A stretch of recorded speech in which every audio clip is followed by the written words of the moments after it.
I'm glad you're with us. You are here with us, and when I say us, I mean three of my favorite funny people, and then my favorite lady in the whole world. Now that's nice, isn't it? Favorite funny lady. And she's funny, but she's also my favorite lady. But this young man here, this innocent-looking young man, this childlike creature that I first met when I was in Indianapolis visiting a radio station. Years and years ago in Indianapolis. Not too long ago. No, it was about 74. You talk about your days in Indianapolis. Well, of course, my mom, we all know about her in Indianapolis, is the only licensed topless barber in that city. And, of course, that's pretty much what put it on the map. Yeah, I see. That's it. All right. Benny, when did I first meet you? I don't remember. I don't. What I love most about you, you What? know, I'm always trying to think of what it is I love about you. Yeah. And I think. What did you think It's of? your illusion of the first time when you come bursting through that door and you're so surprised to find all of us here. Well, Where did you think we'd be? I thought you'd be here. I just it's was always glad like, to. oh. I'm glad to be. Where did I first meet you? Hello. What's your name? I'm Dave. You're Dave? Yeah. Dave Letterman? I got to tell you, Freds, this is a very exciting week for me because this fella here happens to be one of my favorite people in this whole business, you see, and I really feel a little not responsible for his success, but I saw him before a lot of people saw him, didn't I, David? I've never seen this man before in my life. I saw this guy as a radio MC, as a disc jockey or a talk show guy in Indianapolis, Indiana. That's right, years ago. You had a beard? I did have a beard. I still have the beard. It's out in the car. I'll get it a little later. You were fat. No, what do you mean I was fat? You were bigger. Yeah, I was bigger. Yeah, yes. Anyway, he was in Indianapolis, and he was good then, and he just gets better as years goes on. Pretty soon, he's going to be really good.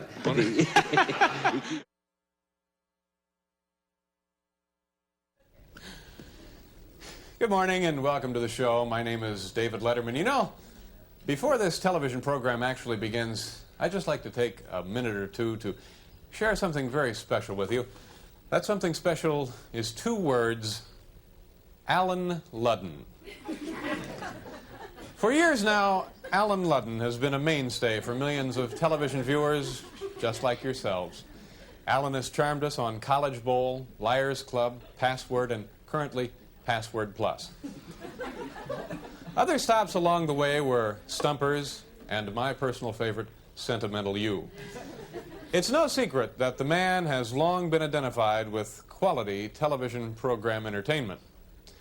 However, there is another side to Alan Ludden. Alan Ludden, the recording star.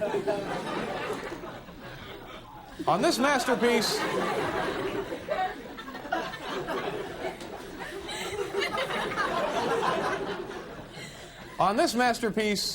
Alan sings it all for me.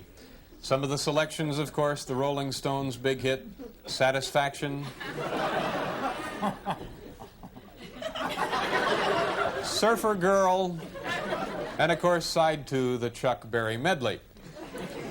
I thought a fine way to start our day here together would be with Alan singing a selection from Your Password is Entertainment. Ladies and gentlemen, here now, Alan Ludden singing Call Me Irresponsible. Call me irresponsible.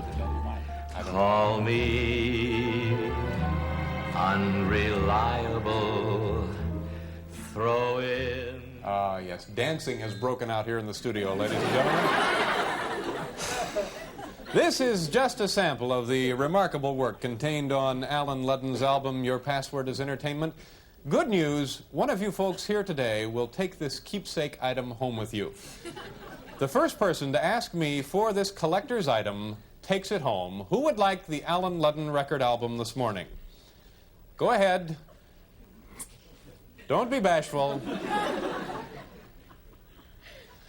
Tomorrow, we're going to be featuring the music of Peter Marshall. Join us then, won't you?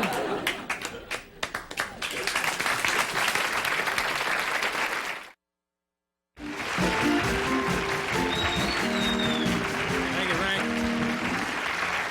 You all know my next guest is the host of the television show Password Plus, but what you don't know is that he's also a singing star, a recording star. Please welcome Mr. Alan Ludden.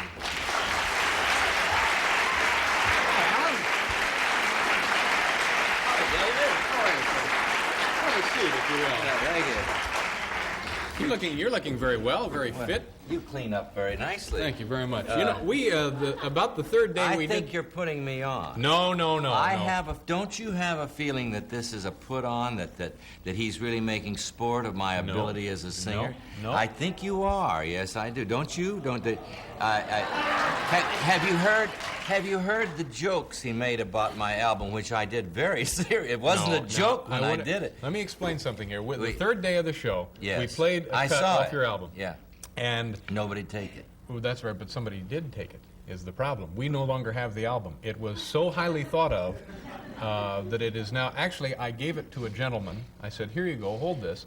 He misunderstood me, and he took it home and is now in the privacy of his own home, let's hope, enjoying... enjoying... Now, see, it's just one of those... No. Yeah, but you see, when they called, I knew that you were going to make light of my abilities as a singer, and so I said, I don't want to sing. You should have heard the panic in the girl's voice. Really, she said, oh, well. I said, no, I don't want to sing, because he'll just make fun of me. And I said, no, I don't want to say. Well, the whole thing was about Alan Ludden's singer. You didn't ask me here to talk, so I came with a cause. Oh, you have a cause? I have All a right, cause. I'll accept the cause. You know, Betty is very involved in endangered species. I am, too. I'm involved in an endangered species, which I think is critical. I really do. Are you interested? Yes. I am interested. I can't see the interest in your... I'm interested. I have known that this boy is kind of like my son. I really feel very, very deeply involved with you, David. I work for your success and pray for Well, it. now that's what I wanted to mention. Never mind, I want to talk about my cause. Now listen, look closely in my eye. Are you there? Yes. All right. I have an endangered species which you should get concerned with, and I don't think your heart's really in it, so I've got to persuade you to it. All right. The endangered species is the saloon player, the piano bar saloon player singer. They're fading away fast. They're going away. There are no new ones coming up, and I don't think you're helping because you.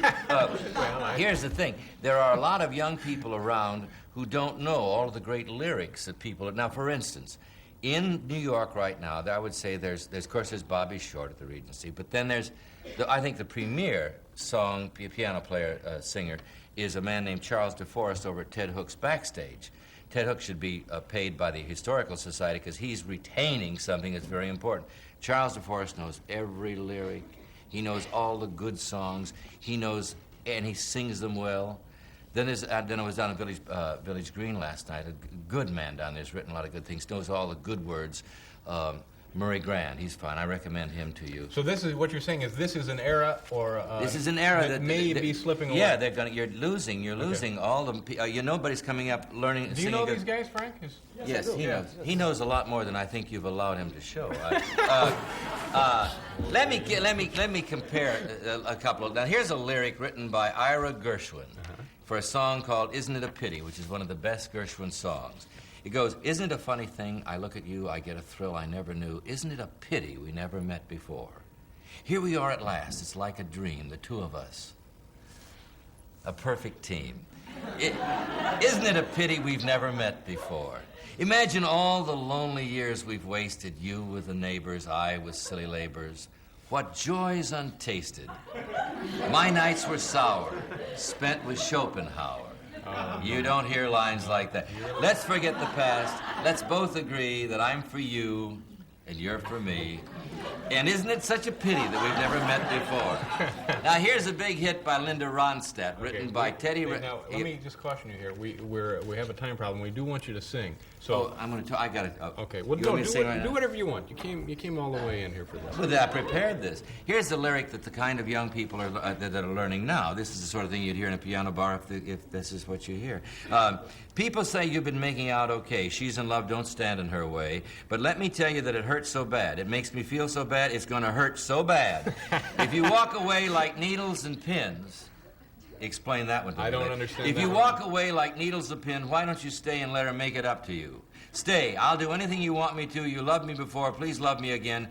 I can't let you go back to him. Please don't go. Please don't go. It hurts so bad. Come back. It hurts so bad. Don't make it hurt so bad. I'm begging you. Please, please, please don't go. Please don't go. Please don't go. All right. Now, those are the great new lyrics. That's why we have these telethons, ladies and gentlemen, to keep those contributions coming in to save Let's save the piano player, the saloon singer. With that, you're going to favor us with... What are you singing? What is this one?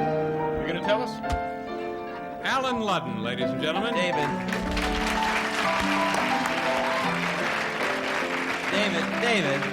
you hear this? This is your Frank Owens. You hear how he can play this pretty music? He doesn't play that rock and roll stuff this time of the morning. He can play pretty music. Let him. Listen, he's got talents that have not been exploited. This is a song by George Gershwin, lyrics by Ira Gershwin. I could cry salty tears. Where have I been all these years? Little while, tell me now, how long has this been going on? There were chills up my spine and some thrills I can't define. Listen, sweet, I repeat, how long has this been going on? Oh, I feel that I could melt into heaven. I'm hurled. Now I know how Columbus felt, finding a brand new world. Kiss me once, then once more. What a dunce I was before. What a break, for heaven's sake. How long has this been going on? When into my arms you creep, our divine rendezvous. Don't wake me if I'm asleep. Let me dream it's true. How I spin, how I reel. You are my Achilles heel. Can just one kiss do all of this? How long has this been going on? How long has this been going on?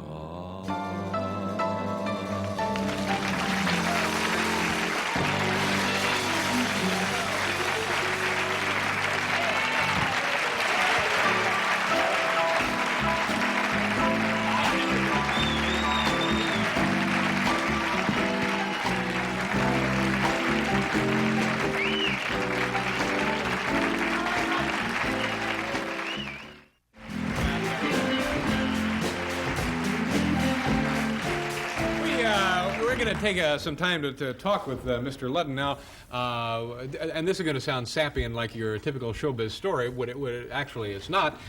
When I first moved to Los Angeles, you and your wife Betty were very kind to me and were responsible for most of my employment about 4 or 5 years ago. Can I tell him the truth? I mean, I don't know if we were responsible, but I met this young man first in Indianapolis, Indiana, when he was doing the best radio interview talk show. A lot of people In Indianapolis. I went back to Los Angeles remembering the guy, his name and everything. He had a beard then. He was a little heavier. You were a lot heavier. I was a lot heavier, about Yeah. 360. Yeah. Anyway, from that moment on, I knew he was going to be a star because he is, in fact, one of the funniest minds and one of the nicest guys in this whole business. Very really. Now, Now, let's talk about you. Now, this is what I remember from talking to you at Indianapolis. You were always associated with College Bowl. Yeah. Tell the people how long College Bowl was on the air and how long you were associated with it. Well, I started on radio. I was on radio with it in '53. We started the format, Grant Tinker and I. Then it went on television in '58, and I was on it '58, half a season, '59, '60, '61, and then '61, '62. And then I went off in '62, and I think the show was on the air until '70 or '69. It got through the '60s. It suffered by the denigrated image of colleges during the '60s, but it stayed on the air a long time. And a man named Robert Earl. Oh, that's right. Robert Earl took it over. I left in '50, the season of '63. No, I left the season of '62, the spring of '62. I never did it again. Well, what was it, Alan? 62 or 63? I think it was '62. I know it was. Tell me, and you've been on the air with Password and Since '61. overwhelmingly successful. Now, there have been little pockets of not such success along the way, right? Pockets of not such success. I did, you know. Yeah. Now, you were on Liars Club, which was Yeah. a successful show. Yeah. There was a couple other shows. There was a show called, what was that thing called that you did the pilot for? I don't remember that one. That was a Smart Alex. Smart Alex, yeah. Yeah. That's right. That's The story is, though, that this man was so good in the pilot, I had to kind of con them into using you at that That's time, right, remember? I that's got right. Don Meredith on the deal that if I get Don Meredith, they'd use you in the pilot. Then after they did the pilot, they didn't buy the pilot, they didn't buy me, they didn't buy Don Meredith, they didn't buy Pat Carroll, anybody else, but they bought him and signed immediately NBC to a contract. See, or tried to. what people don't understand is there are adults making their living in Los Angeles, putting together little half-hour shows that are never seen anywhere. Yeah. And this one was the Smart Alex, and the premise of this show was people would come on and we'd make fun of them. Wasn't that it? Pretty Yes, much? and you were very good at that. Yeah, a lot like this show. I think. Yes, yeah. That was. I didn't realize then that it was really your talent.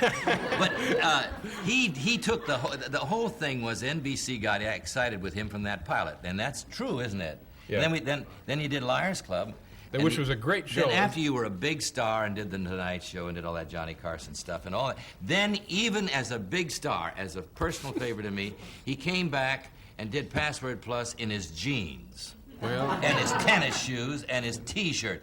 Now they got you dressed up. yeah. This is not And- my stuff, though. I know. But the first time he wore it on Smart Alex, he had the Pins, coat yeah. pinned together in the back because it was when you were. Well, all this stuff goes right back to the funeral home when I I'm know. done with it. But it looks good. You look good. You clean up very Thank nice. you very much. How's Betty? She's fine. What is she doing? She's in Toronto at this very moment taping a show for the Osmonds. Uh-huh.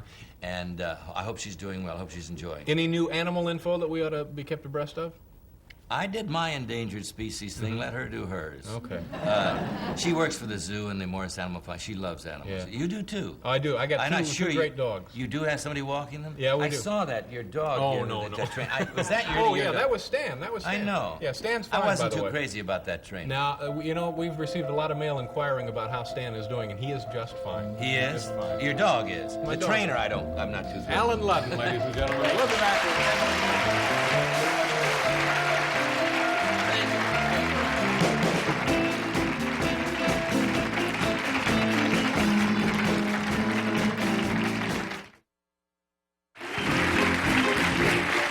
Thank you, Frank. Welcome back. One of my favorite times of the morning, it's time for Mr. Newman's NBC Update, and here he is now with that. Good morning, Ed.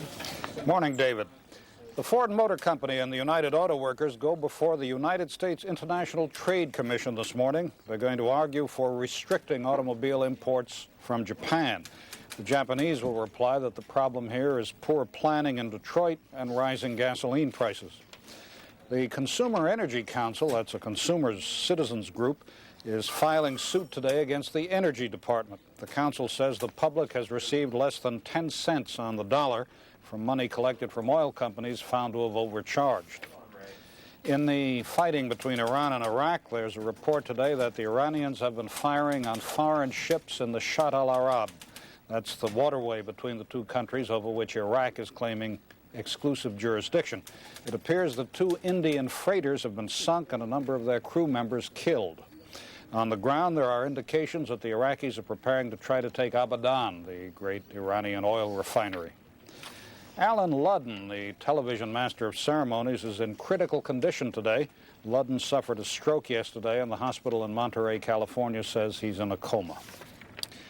About the campaigners today for Ronald Reagan at Chicago, Youngstown, Ohio, La Crosse, Wisconsin, and St. Louis. For John Anderson, New Haven, Connecticut, and Columbus, Ohio. President Carter is in Washington. In Canada, 10,000 government clerks are returning to work today after tentative agreement on a 13% pay increase over the next 2 years. The union membership has yet to approve it. Jaromir Wagner, the West German who flew the Atlantic strapped to the outside of an airplane, is due in New York City today. This is the last leg from Burlington, Vermont. Wagner set out from Germany 12 days ago. Libraries in San Francisco are no longer circulating the children's book Mary Poppins. The librarians say Mary Poppins is poorly written, unfair to women and non-whites, and out of date. It was written in 1932. That's the news, David. Thank you very much, Ed. Did you notice that about Mary Poppins? Did you ever read it? I never read it, no.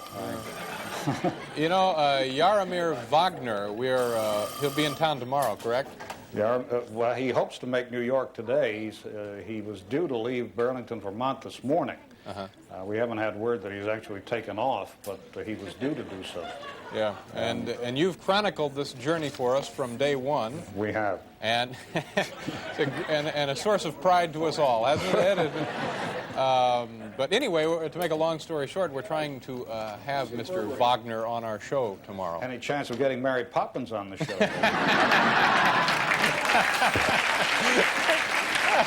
We'll look into that, Ed. To defend herself. We'll look into that. Yes, Jaromir Wagner, and of course, all our best to Mr. Ludden. Sad news there.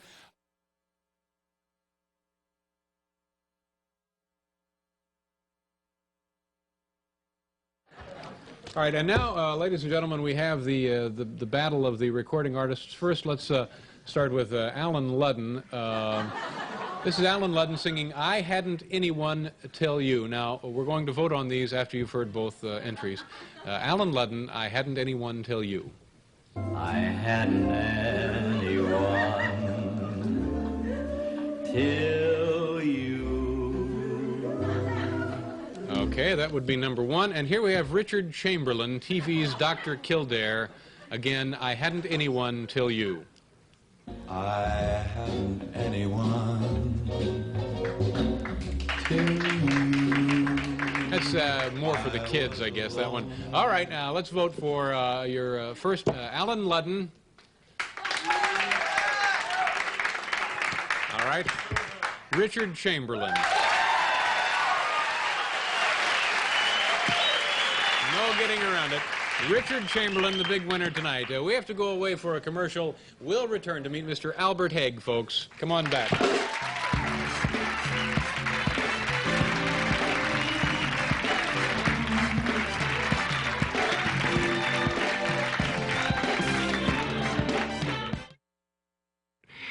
We got a great show. Betty White, Mark Gastineau, Johnny Dark, and many, many others. My first guest is a... do we have many, many others?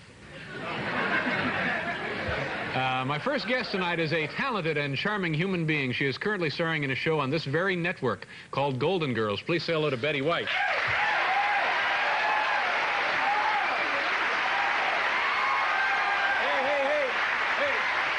How are you?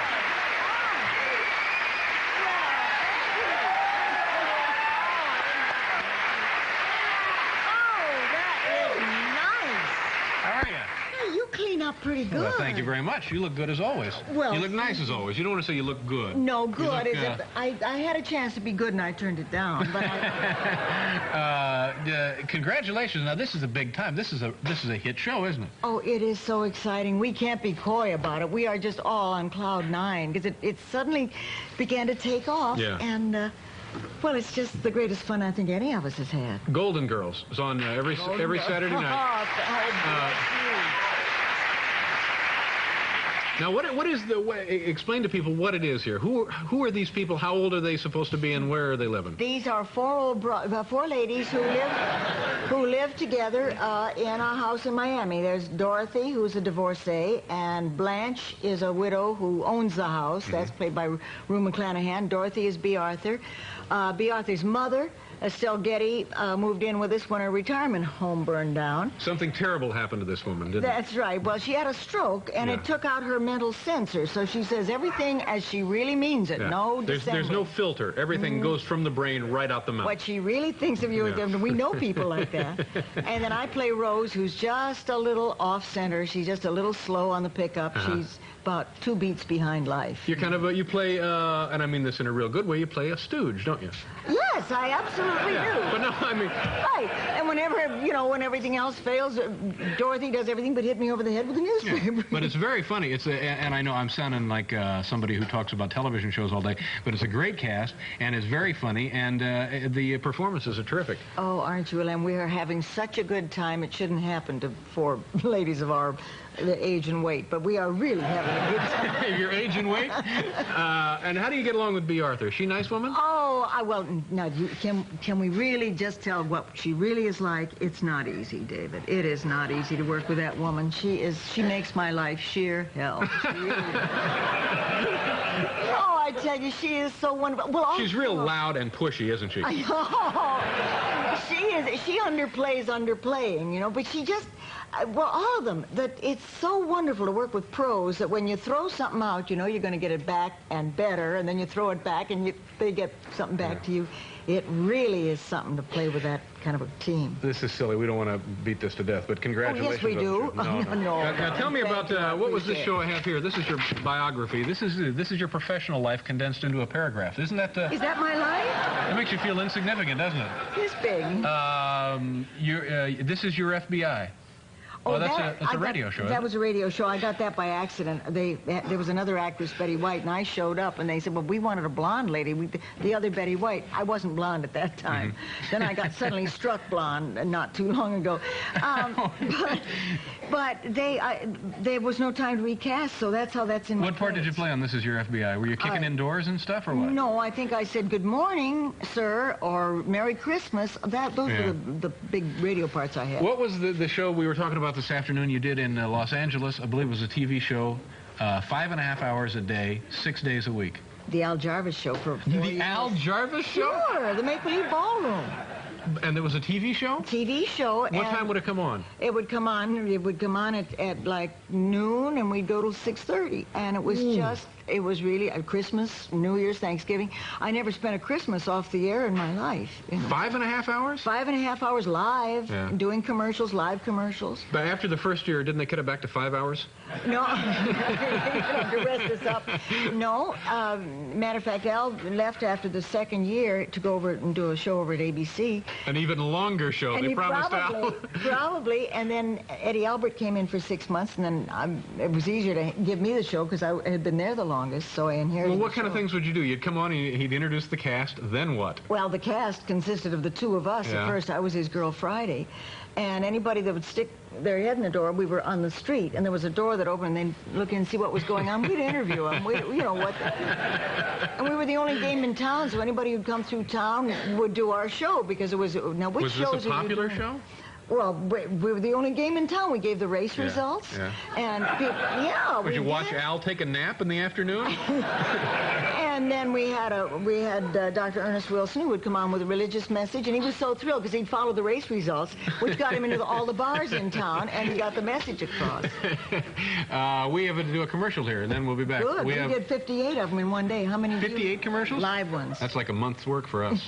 I'll tell you what, we'll do one now, and then we'll be right back with Betty White.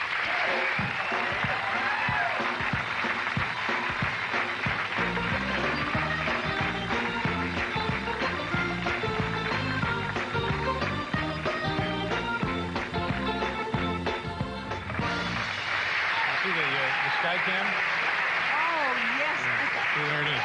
Honestly, There you are. you are just... Like working a parade, isn't it? Yes, and Kind of thing. as we say in our show, you look so much better this way. It's so much better. Everything falls. But if you look down this way, it's just awful. How long you been in town?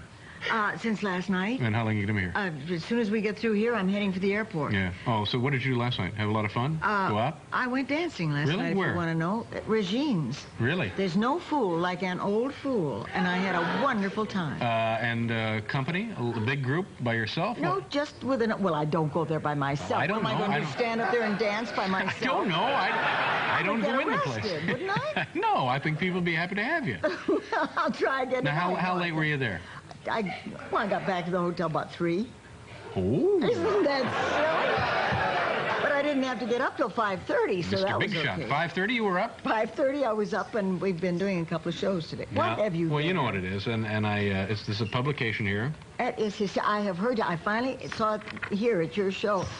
I've been What reading all this these is a little- collection of people with their clothes off in this magazine. It's a Time Life book. I keep it's the- reading about the fact that they have a book out with nude pictures of Betty White, which broke me up. My folks don't have nude pictures of me as a little kid because they didn't think it was that cute. And Now, let me ask you right off. Is that you? no, but couldn't it be? This is me. The terrible one is me. No, that's not But terrible. that's not nude. That's got a wig and all the ruffles. But You're on. This is a series of playing cards. You're the 9 of Hearts, or somebody who looks an awful lot like Rue you. McClanahan swears they used her body and pasted my head, but that's not Let me, my head. We all looked Let me alike put my back in finger those there, days. and we can see what. She does look like me, though, except I think my... Now, what's the deal on the earmuffs? Oh, you didn't do this, though, did you? I don't know. Must have been awfully chilly in the studio that day. If I had done it, the earmuffs would not have been there. They would have been here, but then... But that's not you, huh? No, that's not me, and that's not me. Is B. Arthur in here? No, it's Rue McClanahan. Let's see who else we have. This is a pretty seedy deal, this thing here. One of the isn't it? fellas on our set went around the various newsstands looking for it, and he said, "You have this magazine?" And they said, "No, but we got Celebrity Skin. It's just as good." Celebrity Skin. And what is this? These nude pictures? I don't that. undress Look in at front of my this. dogs. Oh. You know who that is? Well, I'd know her anywhere. No, I don't. It's John Chancellor.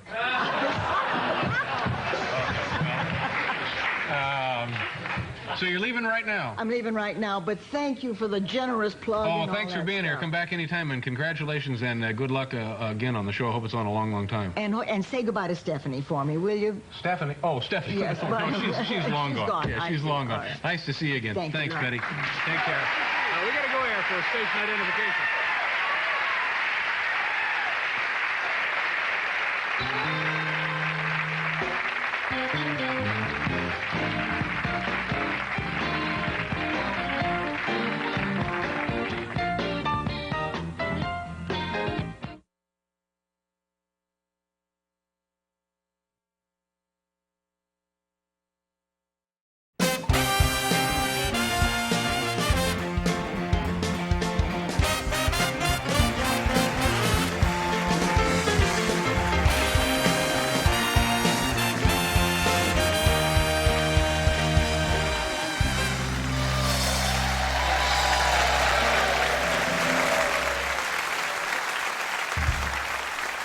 Our first guest is a six-time Emmy Award-winning actress who recently marked her 50th year in television.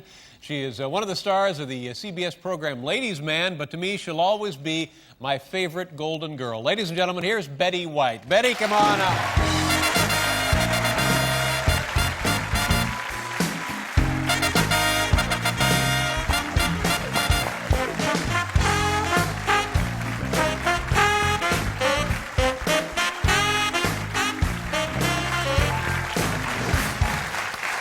Welcome back to the show. Well, this is kind of cozy. Yeah, I think so. What'd you do? Bryant got lipstick on you. You're still blushing, too. You liked it, didn't you? It's not bad. You know, take anything you can get. I know.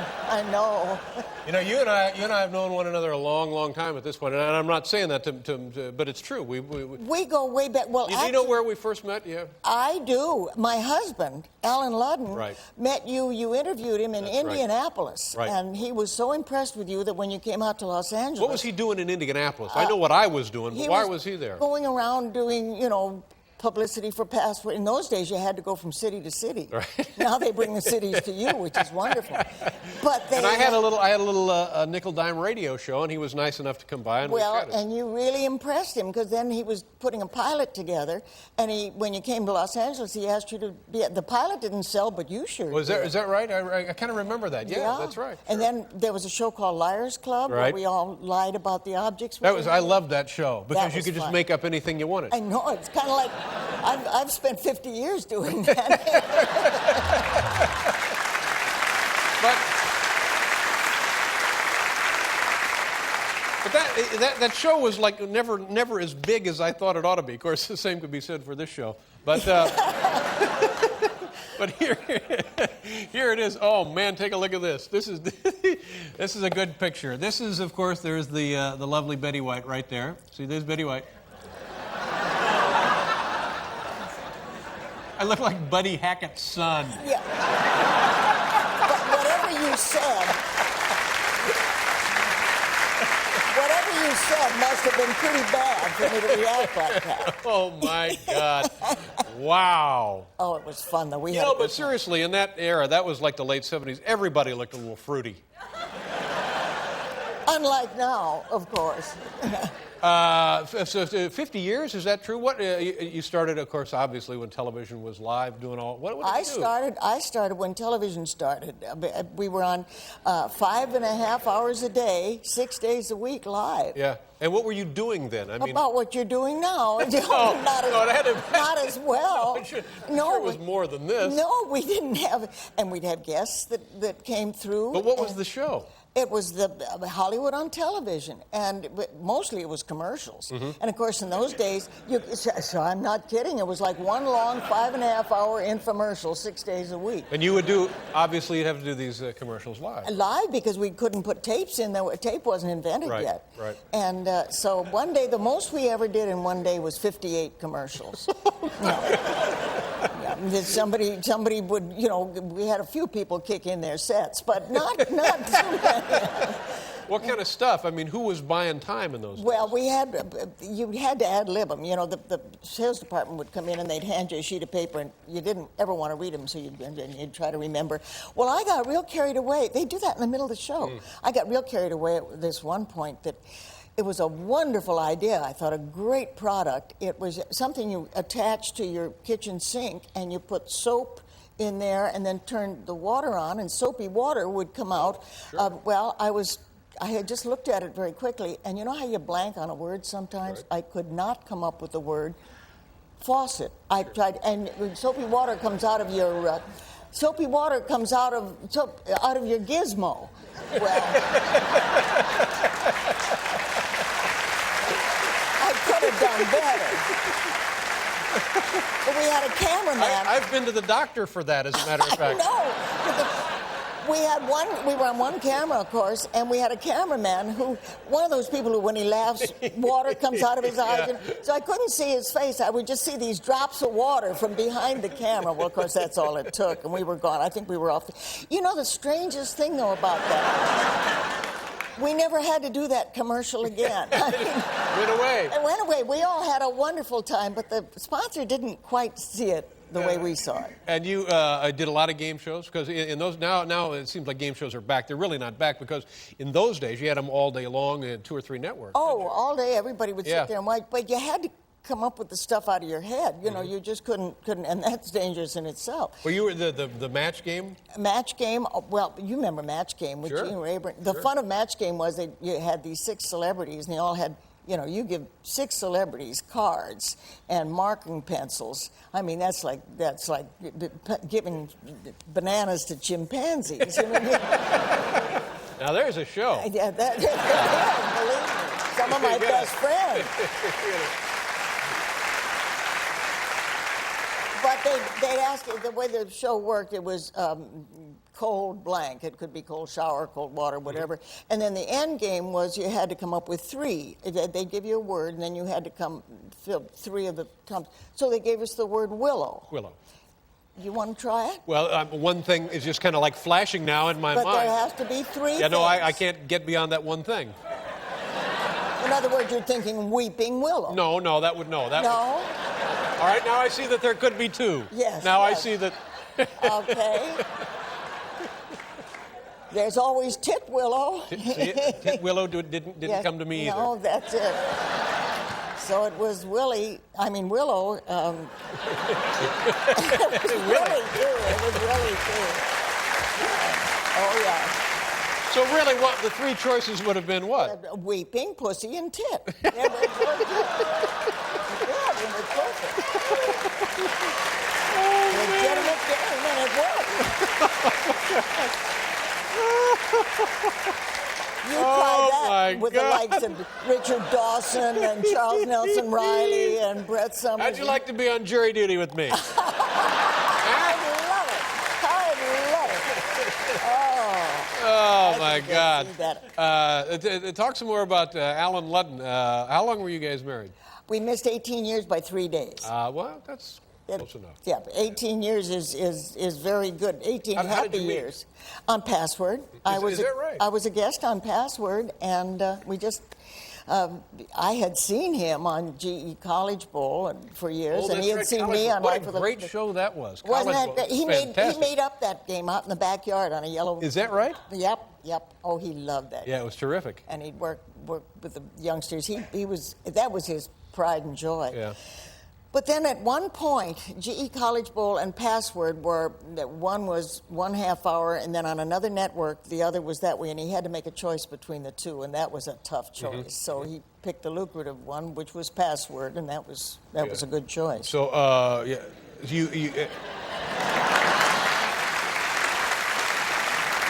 Well, look at it this way: if he had stayed with GE College Bowl, I'd never have met him. well, yeah, that's probably... But I was too old for college. I was too old for most things. And you'd never consider going out with a younger man, I guess. No, I wouldn't, as a matter of fact. So did you guys start dating immediately? No.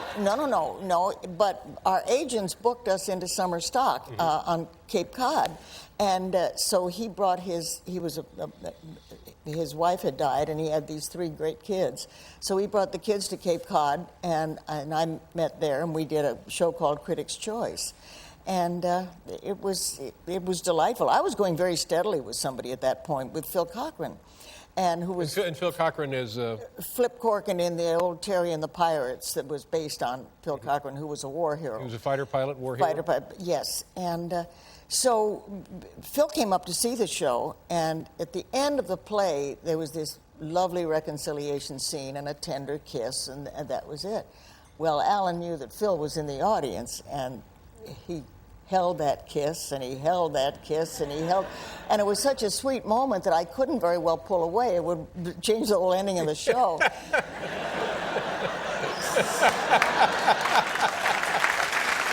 whole different deal. Yeah. So he kept holding the kiss, and finally, from the 3rd row, I heard,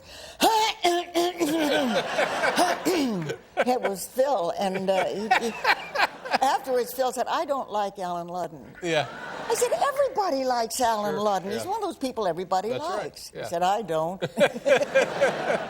Yeah, he's a very nice man, very personable, and great on the Password show. Yes, and a real good kisser. And what are you doing in New York? Just hanging around? I just hanging around and talking about Ladies' Man. It's Sweeps Week, and we are having such a good time on that show. Alfred Molina and Sharon Lawrence are just delights to work with, as are the 2 girls, Shauna and Alexis. You play the... I play his mother, Alfred's mother, who's a little far out.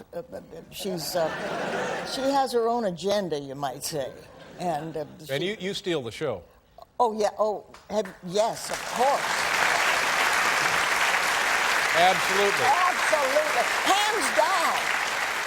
It's true. I'm not going to be able to go back with them again No. after this. I want to but tell you, they're lucky to have you, my dear. Absolutely. I'm going to see Sharon on this trip. It's a very flying trip. I won't get to see her in Chicago. She's in the play Chicago. She's doing it now on Broadway, and I want to see it so bad, and I have to go home before I get a chance to see it. And the show, your TV show, Ladies' Man, is on Mondays. What time? Monday at 8:30 on CBS. Right here on CBS. On Good. CBS, which I have tattooed on my chest. We're almost... Whoa! everybody- Nellie!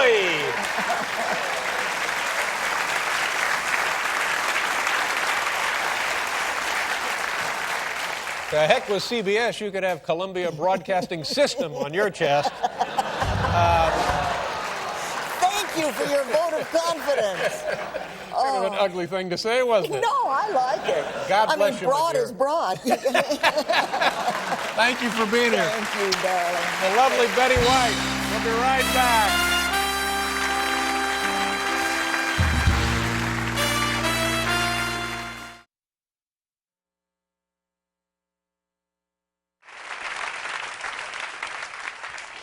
first guest is a seven-time Emmy Award-winning actress, a very funny woman, and a beloved television icon. She is currently starring in the popular TV Land series Hot in Cleveland. Ladies and gentlemen, Betty White. Betty.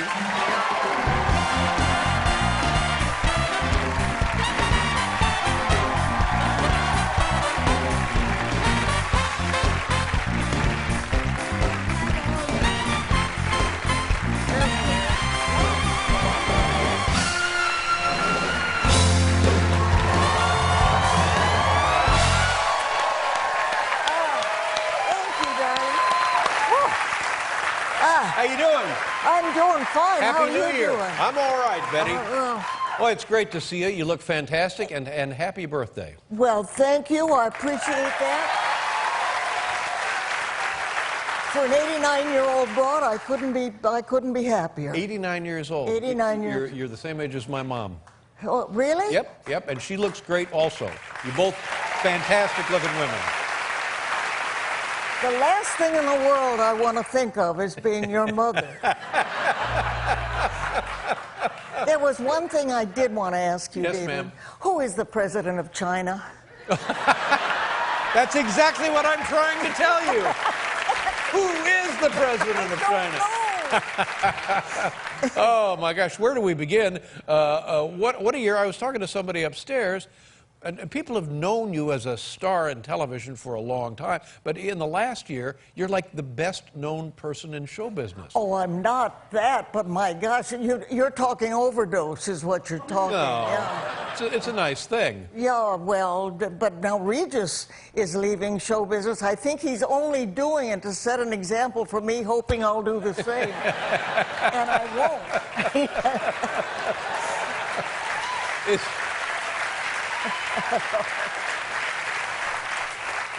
Is it going to be another Super Bowl commercial like a year ago? No. They threw me in the mud and threw me away. No. So Yeah, there won't be a Super Bowl commercial? No. I think you're fibbing. Well, would you call Snickers? Of course. You call Snickers. You and I remember kind of getting to know you a little bit. We were both, were we on the Mary Tyler? No, we weren't. Were we? You knew Mary Tyler Moore. You were on the Sue show. Ann Nivens, the That's right. neighborhood nymphomaniac. Well, yeah.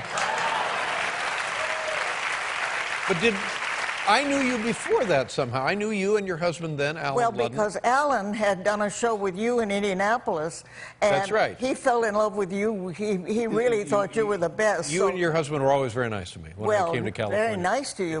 Yeah. We were fans. is Well, what that's we very were. sweet to say. And do you see Mary? I heard she was on the episode of your show. Our opening episode on Hot in Cleveland, I'm in jail. We ended last season with me in jail, and I've got a jailmate who's Mary Tyler Moore. Wow. If you're going to have a jailmate, have it be Mary. But two less likely people to be in the Slammer, Yeah, you and Mary Tyler Moore. And neither one of us looks good in orange. That's tremendous. But you guys, you and Mary were friends before you became Sue Ann Nivens, is that Well, right? actually, Mary and her then husband, Grant Tinker, were the first people that Alan ever introduced me to when we started going together, because he and Grant were best friends. And we all were friends in Doubleday, and then we went through their split up and stayed friends with both of them. Although they were not together, we all stayed together. Yeah. And we've been friends through the years, but this is the first time we've worked together in 33 years. Wow. Wow, that must have been very satisfying. It was wonderful. Thank you, darling. I appreciate that.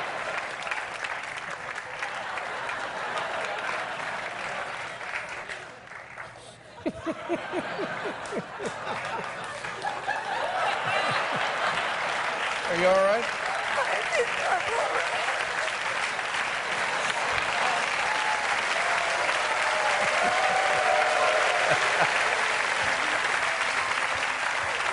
That's show business. Yeah, all of a sudden it's Congressman Boehner. Now, where are you from? Where are you born? In Oak Park, Illinois, which is across the street from Chicago. A lot of great people in the world of show business, television, and acting, and music and comedy have come out of Illinois. I just heard 3 of them out in your audience. And when did you move to Los Angeles first, or come to New York When first? I was a year and a half old. I don't think California was a state at that time. I think Is that right? I think so. Controlled by Mexico. That's right, Spanish had it. Yeah. And you started your career as you were on TV very early in Los Angeles, weren't you? Yes, I was on well, TV had started in New York, but we didn't have it out there. So then I went on a show 5.5 hours a day, 6 days a week. No script, no nothing. 5.5 hours a day, 6 days. 6 days a week. What, were they testing equipment? What was? Honest to God, that's unbelievable. No, well, it was all ad lib. It was the Al Jarvis Show on KLAC, and we'd come out and we had no idea where we were going, and we just would start to talk, or we'd make up sketches as we went along. It must have been marvelous material, don't you think? Well, I mean, as impossible and unlikely as it sounds, it couldn't have been a better opportunity, really, to get in on television at that level. It was like going to television college, because you had no alternative. Whatever happened, you had to handle it. Exactly right. Tell us who this lovely woman is here. Where did you? I never saw that picture in my life. Oh, how about that?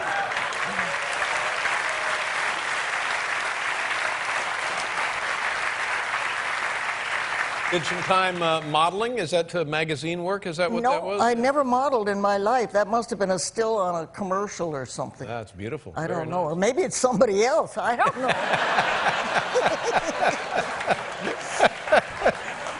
Oh, yeah, this is an early photo of Regis Philbin. Yeah, forget it. It's all mixed up. And will you be doing Saturday Night Live again? Not that I know of. No. Now, do you have representation? No. Do you have any ideas? No, I think you do a thing once and then you run like a thief. I think you're smart about that. What do you like to do in your free time? Oh, I like to do most anything. Play with animals mostly, and vodka's kind of a hobby. And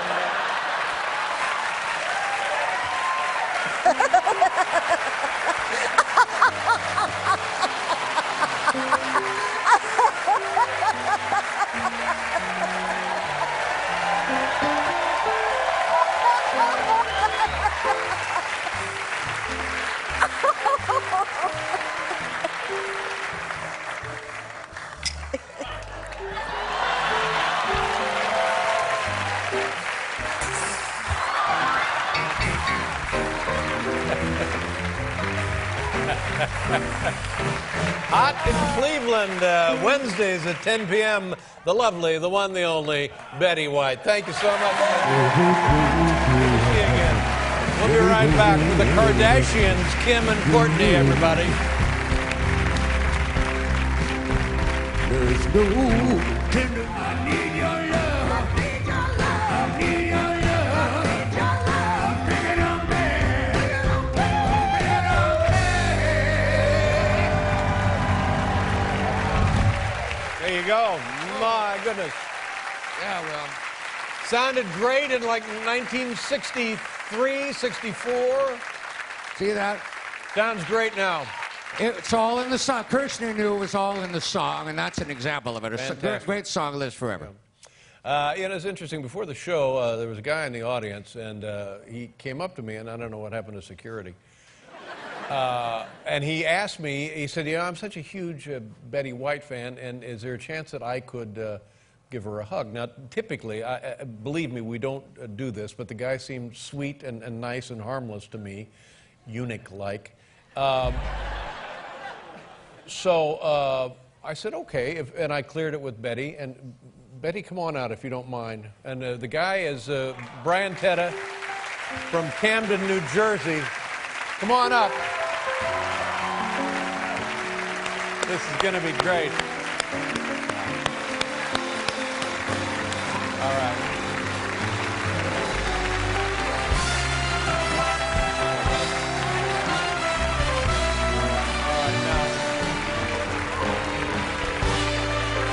Getting, good Lord.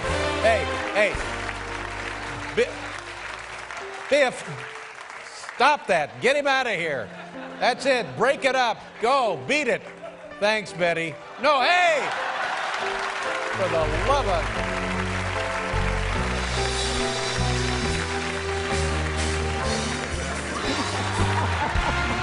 Get in on this, for God's sake. You guys leave us alone. All right, we'll be right back with the Kardashians.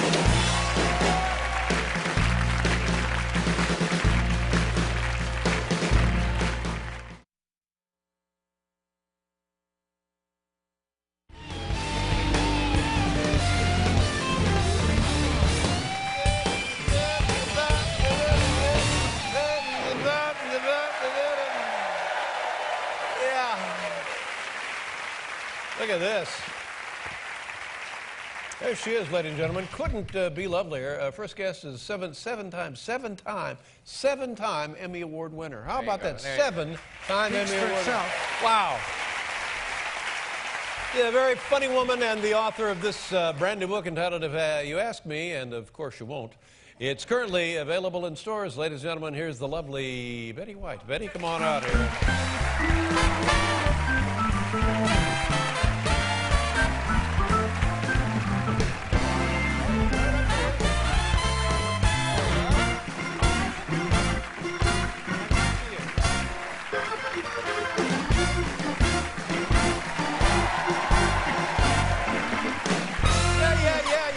Betty White, ladies and gentlemen. Good to see you. Good to see you always. Thank you very much for being on the program. And you remind me of my mother. She's just about the same age. And I'm always pleased to see you because it reminds me of my... Well, now, maybe I didn't mean that as a bad thing, Betty. I know. How sweet that I remind you of your mother. How sexy is that? I didn't mean for this I to feel turn... so wanted. No.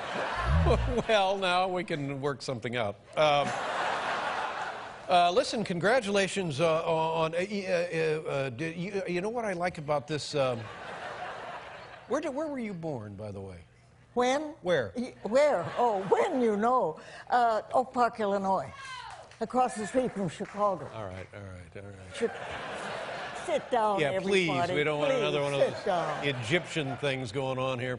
But yet, in the summertime, this was fantastic. You and your family went camping in the Sierra Nevada mountains. Oh, well, that was always... that's great. That's still the highlight of my whole life. We go every year. How old were you when you first went? I started when I was 4 years old. My legs, I couldn't straddle. I sat in front of my dad, and my legs were straight out. Mm-hmm. I'm not going there either. Yeah.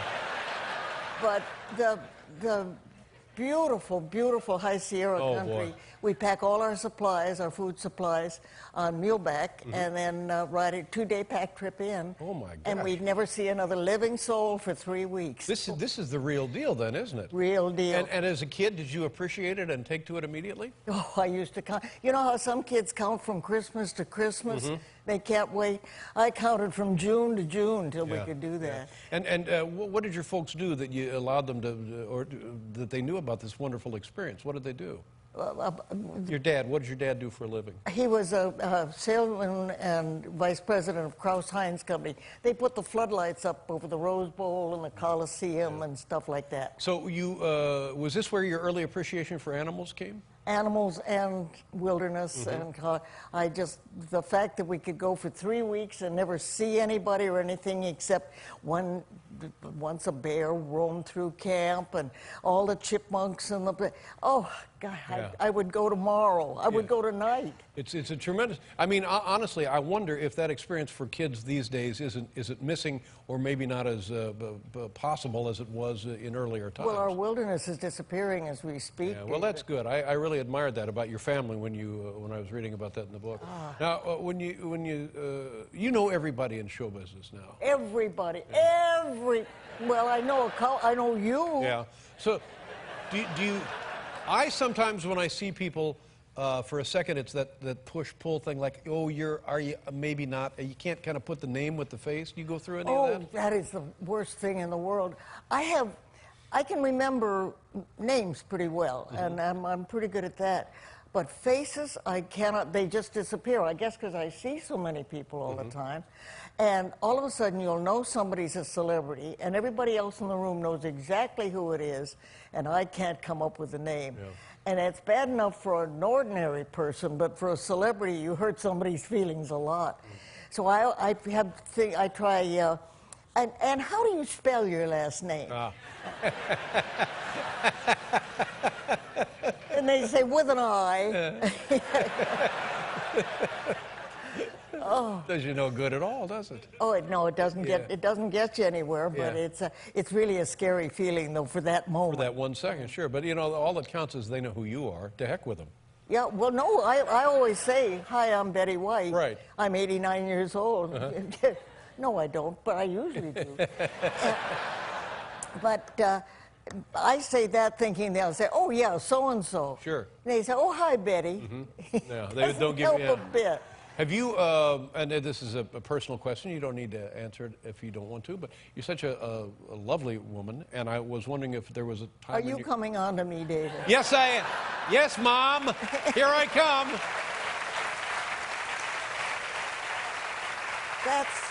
I think it's a form of incest, but it's a harmless form of incest. Harmless. Yes. Wow, that would be... Now, listen.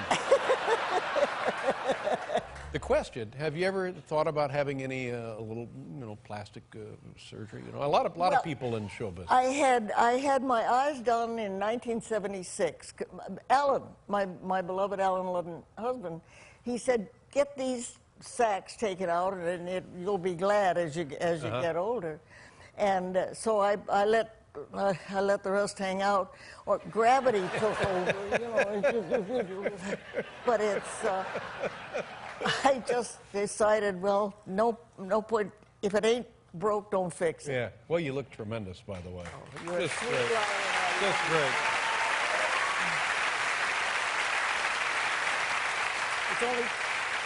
It's only taken 12 people to pull me together tonight. Do you? I'm doing better. Last time you were here, you were talking about you like to go back to the hotel and have some vodka. You still? Is that pretty much it? The last time I was here, we had some vodka together, as I remember. Yeah. Do you? I had a little glass, Yeah, and it he was had fine. the rest of the bottle. Yeah. But do you? I know you socialize. I know you have a lot of friends. But do you ever like date? I mean, is that? There's no reason why you couldn't or shouldn't. But do you? Why do you make it sound like such a remote possibility? I'm sorry. I'm so sorry. Like, do you mean, is there a possibility? How in the world? Oh. Well, I guess in my case it might seem like a remote possibility, but for you, I mean, you must have male friends that you sure, of course, you're always, are you? Of course I am. I mean, waste not, want not is Yeah. the way I look at it. What does that mean exactly? No idea. Yeah. I never know what I mean when I'm talking to you. Betty, let's talk about the book. If you ask me, and of course you won't. You're very busy. This is your seventh book? Sixth. Sixth book. book. Uh-huh. My goodness. And what's in the book? When people pick up a copy of that, what are they going to see? All about your life, your No, accumulated it's wisdom? not really. It's just a bunch of short pieces on a variety of subjects, how I feel about, various things. And not that anybody cares, as I say, if you ask me, and of course you won't. But it was fun. I love to write. Well, speaking of short pieces, how about this? What's the deal on that? Oh.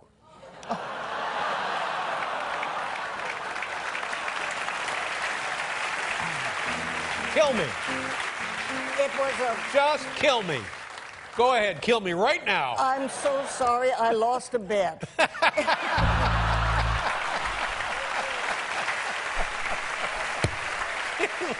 You lost a bet. Your book, Betty, if you ask me, and of course you won't, is in stores now. And your television program, Hot in Cleveland, returns June 15th for its third successful season. Is that right? Third is your third successful Third TV successful. series? Oh, I'm Yeah. working with the greatest gals in the world. Yeah. Jane Leaves and Wendy Malick and Valerie Bertinelli. We're having a ball. It's like going back to the other two old wonderful gangs. Oh yeah, you've always been surrounded by great people. That's because you yourself were a great person, and they wanted you in that group. Oh. Good to see it. That's beautiful, by the way. Thank you to the elephant. I recognize himself. Betty White, ladies and gentlemen. We'll be right back with Rick Harrison.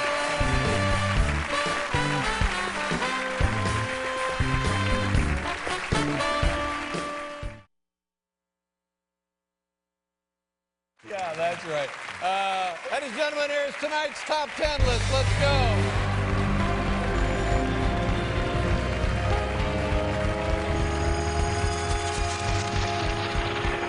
Tonight's top 10 list is brought to you by German bean sprouts. Whether snacking, planning a party, or marching into Austria, Achtung, meine Freunden! German bean sprouts pack a wallop. Thank you very much. Now back to you, Adolf. The category tonight, top 10 Betty White tips for living a long and happy life. How about that? And who is a better example of a long, happy life than Betty White? No one. It's wonderful. Beloved, very talented, always been very funny, and the category top 10 tips from Betty White for living a long and happy life. And now, ladies and gentlemen, presenting tonight's top 10 list, the lovely and talented Betty White. Betty, come on out.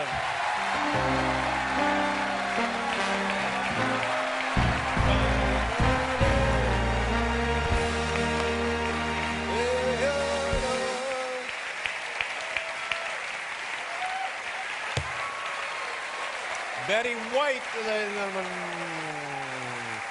Thank you so much, Betty. The category, Betty White tips for living a long and happy life. Here we go, number 10. Get at least 8 hours of beauty sleep. 9 if you're ugly. Doesn't hurt. Go that extra hour. Number 9. Exercise. Or don't. What the hell do I care? Make it. You don't have a dog in this fight. Number 8. Never apologize. It shows weakness. That's right. Number 7. The best way to earn a quick buck is a slip and fall lawsuit.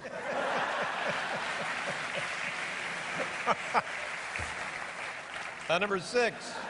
Avoid tweeting any photos of your private parts. Number 6. Number 5.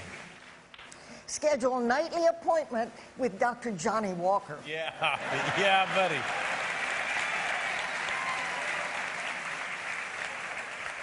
Number 4.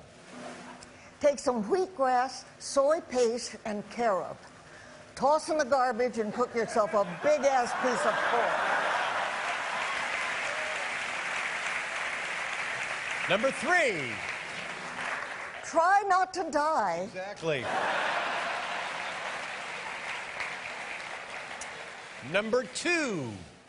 Never dwell on past mistakes, especially you, LeBron. Thank you. Thank you very much.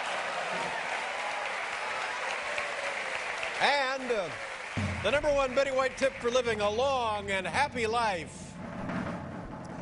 Don't waste your time watching this crap.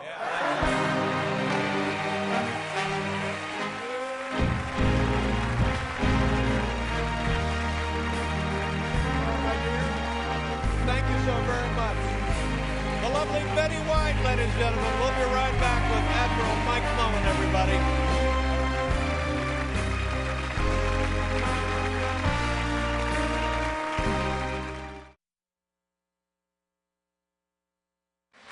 Listen to this. Our first guest is a 7-time Emmy Award winner. 7-time Emmy Award winner for her wide variety of work on television. She's a wonderful woman and a very funny lady. Her television series entitled Betty White's Off Their Rockers will have its season finale on May 23rd, right here on Oh, it's not right here. For a second, Not where? for a second, it's over at Somewhere NBC. else. Yes, Oh, NBC. For a Oh. second, I thought we were, but we're not. No. We're here at CBS, and we couldn't be happier, by God. Ladies and gentlemen, the lovely Betty White. Betty, come on out here.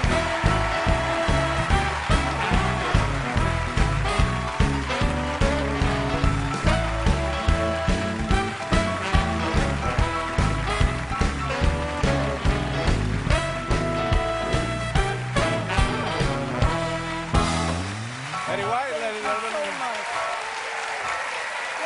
Good to see you. There they go. The crowd goes crazy.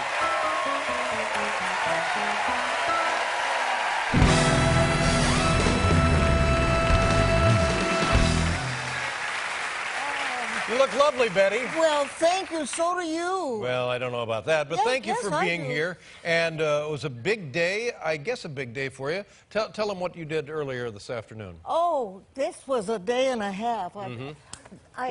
The Friars Club roasted me. Oh, my. Yes, and The big event, it was, where do they hold this? At the Hilton, is that where it was? yeah, Yep. and fortunately, I didn't understand a lot of the jokes, and then they didn't take, time to explain them to me. So Yes. I was fine. I wasn't. Because, you are just a delicate little flower. I am. I'm glad you appreciate it. And who all was there? I know some of your friends were there. Oh, well, my favorite that was there was Uggy. You know Uggy from the artist, the movie, the dog? Oh, yes, the dogs, yes. He was up on the dais. It was a huge, long dais. He was up there behaving and enjoying the whole roast. Right. And Liza Minnelli was there. Liza Minnelli? Liza Minnelli. And, well, it was just phenomenal. Right. And everybody got up and said, unfortunately, I expected them to really tear me apart. Oh, no. But they didn't. They were were very nice. kind of almost, well, I might not say nice. Yeah. Lisa Lisa Lisa Lampanelli, yes. Lampanelli. She's wonderful, isn't she great? Absolutely. They didn't Yeah. have to explain her material. It was, but Yeah, it was it's just like, pretty much right down the middle. Well, good. That's nice. And what Barbara about Walters, Barbara MC. Walters? Oh, she was. Well, that's great. She emceed the whole thing, and she was funny. You don't picture Barbara Walters funny, No. but she was funny. Very smart, very Or funny am I woman. just weird? Yeah. No, you're. Well, yes, you are just weird, and she's also funny. This is not the first time you were roasted. Maybe it's happened a couple of times, but the one I'm thinking of in this picture right here, this is Woman of the Hour. This is the Dean Martin Celebrity Roast. Oh, 1978. Look at this kid here. Oh, that was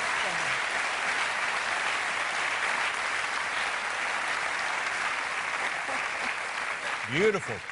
Beautiful woman. Now, I read something today that I was not aware of.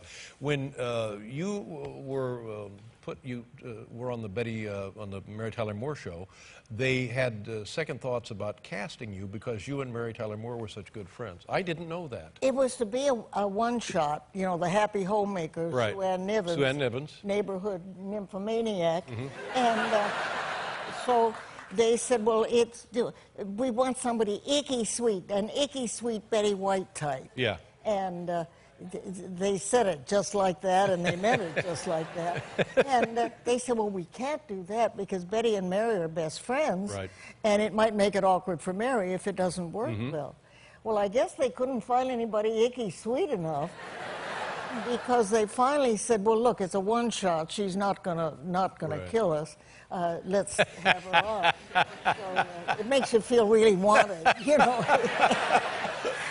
But we had a good time. Had a good time and a nice long run as well, and the friendship survived, and in fact, you guys are still in touch regularly today. We yeah? certainly are. We adore each other. Yeah, and you talk on the phone, you see each other? How does that work? Well, Mary lives in New York and I live in California, so we talk on the phone occasionally. But anytime she's out there or anytime, I wish I could say anytime I'm back here, but this time they had me doing a lot of stuff. Too much stuff. Yeah, I'm a major rock star. Yes, you are.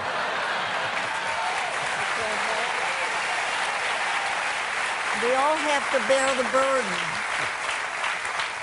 I mean, don't let him push you around, for God's sake. I don't. I don't know how you do it. Sometimes Yeah, I do. think sometimes you do. Oh, but that's Because you have, for heaven's sakes, you have the two shows now. The It's Always Hot in Cleveland, and then you have the Off Their Rockers. Off Their Now, Rockers. how do you do two shows? It's impossible for me to do one show. It's not impossible, David. You managed to muddle through. Yes, but the underline muddle. You really do. You're right. Muddle is correct.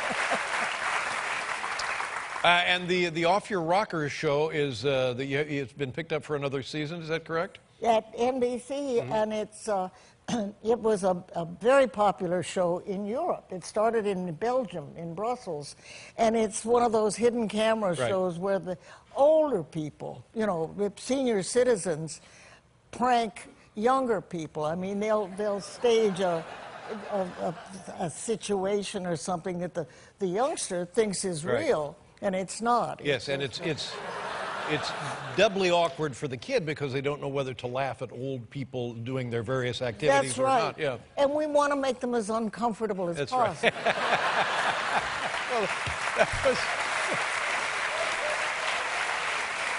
That was always my mother's approach. That's how you go for it. Yeah. And what was the name of the show in Europe? Was it Flugendorf? Yes, it was something like Something like Flugendorf, yeah. It was not a catchy title. Now, I know I was talking to, forgive the expression, Regis Philbin, and he said he was on your other show, the Cleveland Show. He was on our Hot in Cleveland, Right. and Valerie Bertinelli and Jane Leaves were there today. They surprised me. I didn't Yeah. expect them to come back. And you'd also worked with Don Rickles on the Cleveland Show, right? Yes, that's right. Don did it, but Regis came on, and he played a gay hairdresser. Mm-hmm. And he said today that he played it so well that he wasn't sure by the time he got through whether he was gay or not. Yeah, And so he said, I know. yeah, so he decided to And by the way, don't let him fool you. The rest of us are sure. Don't fall for a word Well, of he that. drove me to my feet and he kissed me like I haven't been kissed in, what time is it? But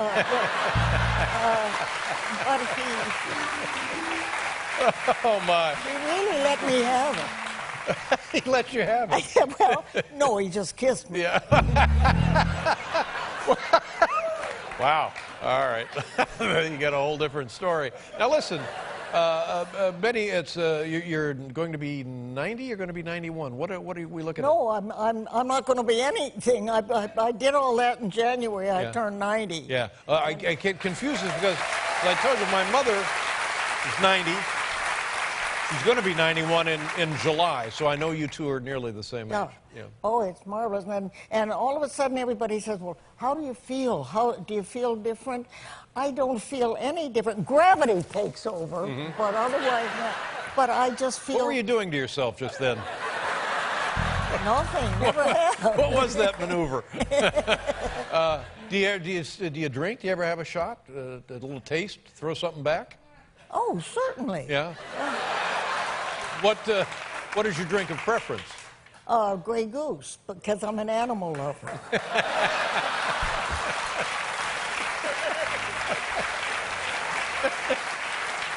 Well, yeah, makes perfect sense. The vodka made from geese. Well, darn, it's awfully nice to see you again, Betty. And It's always nice to I see only want the very best for you, and it's certainly turning out that way, so I couldn't be happier. Well- And, you're going to be the Betty White's Off Their Rockers, season finale, May 23rd, and then the other Cleveland show, that happens some other time. We will come back on the air for our 4th season in August. Good for you. Nice to see you again, Thank Betty. you. It's always nice to Betty White, ladies and gentlemen. We'll be right back with Corporal Moses Maddox.